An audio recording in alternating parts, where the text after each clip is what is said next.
정신과에 다녀왔습니다. 제가 우울증이 있은 지는 꽤 오래됐었는데요. 실은 정신과는 가는 것도 그렇고 약을 먹는다는 거에 대해서 제가 굉장히 거부감이 심했었거든요. 그래서 원래는 심리상담만 3년 정도 받았었어요. 그리고 많이 좋아졌다고 생각했습니다. 근데 왜 갑자기 정신과를 가게 됐냐 한다면 지난주에 갑자기 공황 발작이 왔어요. 이런 이야기를 하는 게 좀 부담스럽게 느껴지실 수도 있겠지만 이게 지금의 저를 위해서 필요한 일이라고 생각해서 말하게 됐습니다. 저는 지금의 제가 하는 이야기를 들어줄 누군가가 필요해요. 그리고 저는 그게 당신이었으면 좋겠습니다. 또 무엇보다도 당신이 제게, 그리고 저도 당신에게 누군가 한 명이 일방적으로 의존하는 사이가 아니라 서로 의지할 수 있었으면 합니다. 뭐랄까, 서로가 서로에게 안전망이 되어줄 수 있는 관계를 만들고 싶거든요. 안녕하세요. 서은입니다. 저는 아주 어릴 적부터 시작해서 지금까지 만성적인 우울증을 겪고 있어요. 그래서 중간에는 아예 이제 집 밖에 나오지 못했던 시간들도 꽤 길었는데요. 그런데 어떻게 보면 그럼에도 불구하고 공황 발작이 나타났던 적은 없었거든요. 그런데 최근에 이제 와서야 정말 사는 게 괜찮아졌다라고 생각한 순간에 그렇게 공황이 와버리니까 어떻게 해야 할지 잘 모르겠더라고요. 저는 이제까지 계속 제가 저를 통제할 수 있을 거라고 믿었었거든요. 근데 그날 그 믿음 자체가 진짜 와장창 깨져버렸어요. 그래서 바로 정신과 예약을 하게 됐고요. 실은 옛날에 맨 처음에 심리상담센터에 방문했을 때 거기서도 지금 상담을 하실 때가 아닌 것 같고 정신과에 가서 약 처방을 받는 게 좋지 않겠냐라고 권했었거든요. 근데 그때는 제가 단호하게 거절했었죠.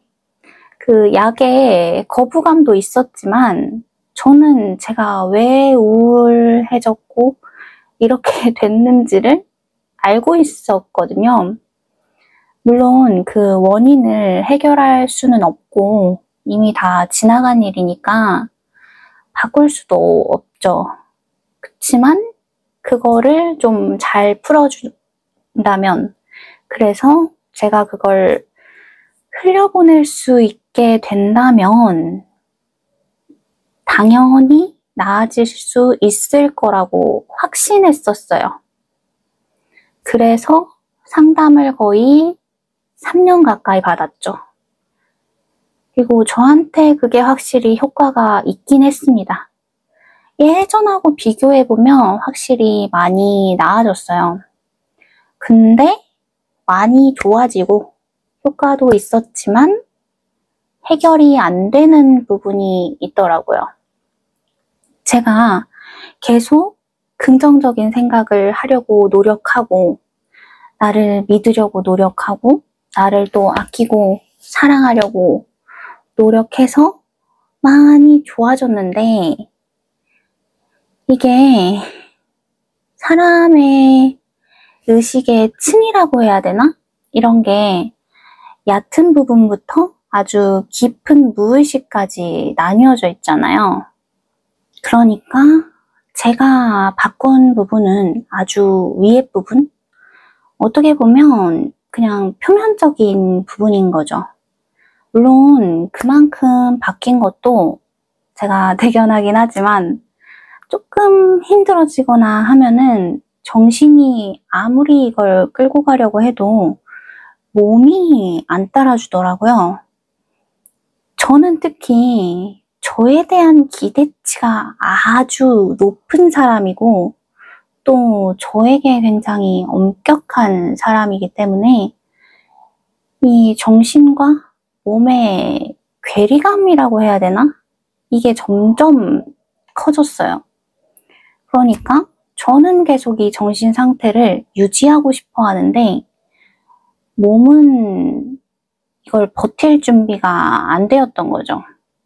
근데 정신력은 받쳐주니까 계속 무리를 한 거고 지금 생각하기로는 그렇게 좋아졌다고 생각한 순간에 갑자기 공황 발작이 온 이유가 아무래도 그렇게 정신도 버티다가 좀 이거 좀 힘든데? 하는 순간이 왔었던 것 같아요. 그때는 그게 공황인지도 모르긴 했는데 저는 그냥 그게 아주 심한 우울감이라고 생각했어요. 평소하고는 너무 달라가지고 당황스럽긴 했거든요. 왜냐면 그날 그냥 누워있었어요. 근데 갑자기 그렇게 오더라고요. 정말 진짜 갑자기 저 깊은 곳에서부터 우울함이 밀물처럼 밀려 들어온다? 이렇게밖에 표현할 수가 없었어요. 사람들이 우울함에 잠긴다 라는 말 많이 하잖아요. 근데 저는 제가 우울할 때도 그 표현이 막 와닿거나 하지는 않았었거든요. 근데 그날 알겠더라고요. 이게 정말 그 감정이 머리 끝까지 차올라서 내가 나를 어떻게 할 수가 없고 정말 헤어나올 수 없는 거대한 바다에 빠진 것 같은 그런 느낌? 그러면서 심장이 굉장히 빨리 뛰고 또 숨이 계속 차기 시작하면서 이대로면 좀 죽을 것 같은데? 라는 생각도 들었어요. 막 질식할 것 같이 호흡도 잘 안 됐었거든요. 근데 또 그러면서도 저는 머리로는 꽤 빨리 정신을 차렸다고 해야 되나? 제가 요새 계속 제 감정을 그대로 느끼는 게 아니라 이거를 자꾸 분석하는 식으로 빠지고 있다 보니까 그 상황에서마저도 내가 왜 이러지? 를 계속 분석하게 되더라고요. 좀 웃긴 얘기인데 몸 상태만 보면은 너무 죽을 것 같은 데가 있는데 정신은 내가 왜 이러는지 이해할 수가 없어서 계속 그 이유를 찾으려고 하는, 그래서 자꾸 괴리감이 커지는 이상함? 그래서 이거를 어떻게든 정상으로 되돌려 보려고 또 계속 생각을 했죠. 왜 내 몸인데 내가 마음대로 못하지? 분명 뭐 죽을 것 같은 느낌이긴 하지만 이걸로 죽지는 않을 텐데? 아는데 왜 진정이 안 되지? 왜 이 기분을 떨쳐낼 수가 없지? 왜 내가 나를 통제할 수가 없지? 계속 숨은 차고 또 질식할 것 같은 기분도 계속 드는데 머리로는 끊임없이 이런 생각을 하고 있으니까 제가 저를 보면서도 이게 맞나? 싶더라고요. 그러면서 또 이거는 정말 나 스스로 혼자서는 절대로 이겨낼 수 없겠다는 생각이 확 들었어요. 제가 그동안 저를 통제할 수 있고 내 정신력으로 이겨낼 수 있을 거라고 생각했다고 했잖아요. 근데 이런 몸의 반응은 정말 내가 어떻게 할 수 없겠구나. 이거를 인정할 수밖에 없더라고요. 이거는 내가 그동안 겪어왔던 거랑은 다르다. 정말 그냥 이대로 두면 내가 이 기분을 몇 번 더 겪는다고 상상하니까 이거는 반복되면 될수록 어쩌면 좀 진심으로 죽고 싶을 수도 있겠다. 그런 생각이 들어서 가만 냅두면 안 될 것 같았어요. 그래서 그 다음 날인가 바로 병원을 예약했고 그 다음 주 연휴가 겹쳐가지고 한 3일인가 뒤에 병원을 갔고 이제 약을 먹고 있습니다. 제가 이번에 이 영상을 찍기 전까지 실은 고민을 굉장히 많이 했어요. 왜냐면 이게 너무 제 개인적인 이야기고 이런 말까지 해도 될까를 좀 고민하게 되더라고요.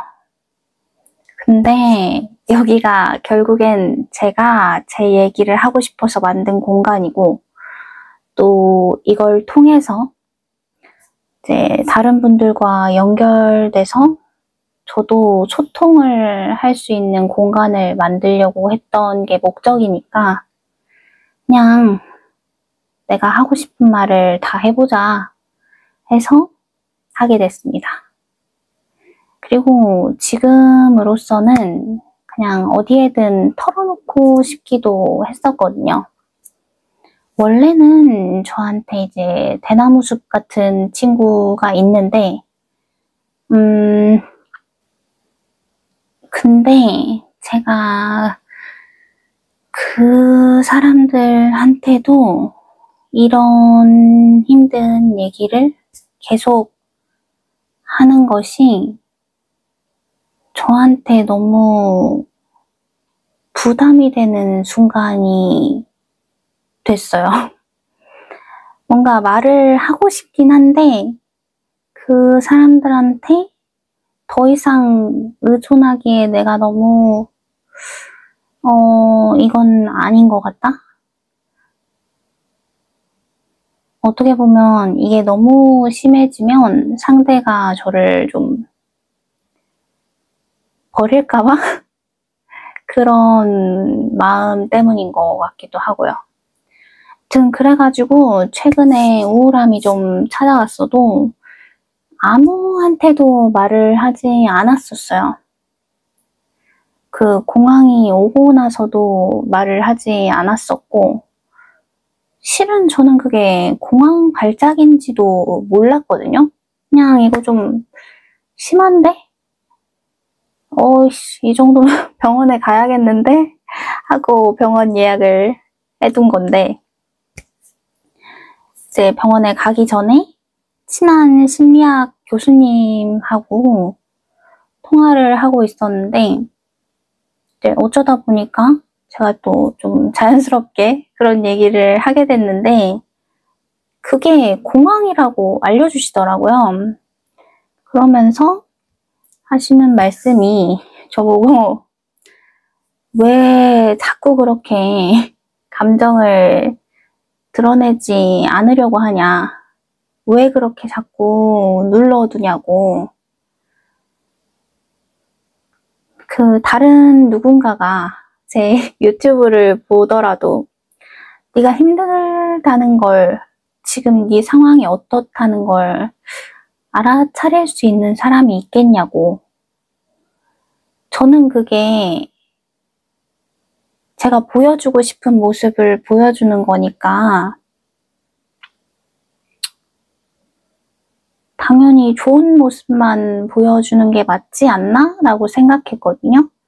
그래서 제가 지난주에 아마 영상을 하나도 안 올렸는데 이게 너무 상태가 안 좋아가지고 못 올렸는데 그 얘기를 들으니까 좀 다시 생각을 해보게 됐어요. 그러면서 그 교수님이 또 해주신 말씀이 그게 과연 건강한 생각인지 또 정말 저를 위한 거라고 생각하는지 물어보시더라고요. 그래서 제가 이제 다른 사람들한테 말을 하는 게 좀 어려워졌다고 하니까 다른 사람들이 제가 힘들다고 하는 이야기를 들었을 때 오히려 그런 얘기를 해줘서 고맙다라고 할 수도 있고, 그러니까 저는 제가 남을 배려한다고 이 사람이 부담스럽게 느낄까봐 그런 말을 하지 않는다라고 했지만, 이게 나중에 그 사람들이 제가 이렇게 힘들었다는 걸 알게 됐을 때 마음이 편할 것 같니? 라고 그런 것도 물어봐 주시더라고요.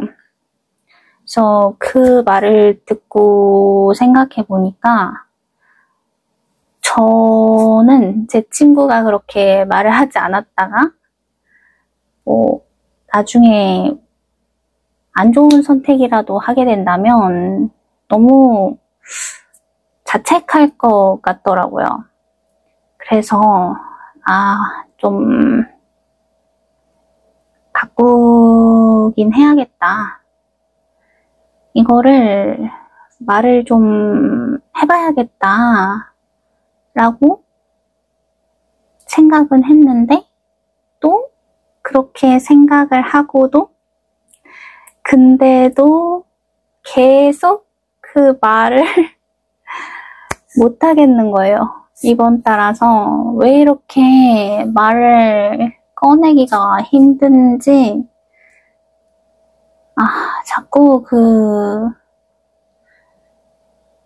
상대방이 싫어할 것 같다, 부담될 것 같다, 그 생각이 안 지워지더라고요. 정확히는 너무 귀찮게 하면은 이렇게 표현하면 좀 이상한데 좀 버림받을지도 모른다는 불안감? 두려움? 그런 것 같아요. 그치만 어딘가에 말을 하고 싶은 것도 사실이고 또 이 말을 하는 것이 저한테 도움이 되기도 하니까 그러면 차라리 불특정 다수한테 뿌려보자 싶어가지고 오늘 영상을 만들게 됐습니다. 저는 제가 이런 이야기를 남들에게 한다는 걸 부끄럽게 여기는 사람은 아니거든요. 오히려 이런 말을 하는 것 자체가 제가 지금을 어떻게든 살아내기 위해서 필요하다고 생각해요. 그러니까 저는 앞으로도 제 일상을 이어나가려고 노력할 거고 이런 이야기도 계속 올리게 될 것 같습니다. 그래서 다음번엔 병원에서 어떤 이야기를 들었는지 한번 얘기해 보려고 해요. 혹시 이 영상을 여기까지 끝까지 보셨다면 뭐든 댓글을 남겨주시면 제게 아주 큰 힘이 될 것 같습니다. 감사합니다.